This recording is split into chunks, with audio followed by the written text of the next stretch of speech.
Hi అండి అందరికీ. ఏమండో మీకు ఒక విషయం గుర్తుందా? మన చిన్నప్పుడు మన అమ్మమ్మ చలికాలం వస్తే కాకి కలర్ మనకొస్తుంది, మన కలర్ కాకికి వెళ్తుంది అని అనేది మీకు గుర్తుండే ఉంటుంది.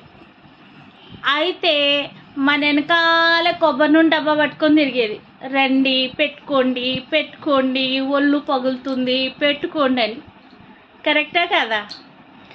ఈ రోజుల్లో ఎవరెవరు కొబ్బరి నూనె పెడుతున్నారు నాకు కొంచెం చెప్పండి కామెంట్ బాక్స్లో.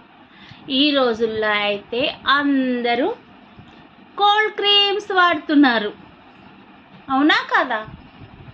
100% కరెక్ట్ కదా? మీలో ఎంతమందికి మీ అమ్మమ్మ మెమొరీస్ గుర్తున్నాయో నాకు చెప్పండి. Thank you for watching, thank you for support, thank you all, thank you.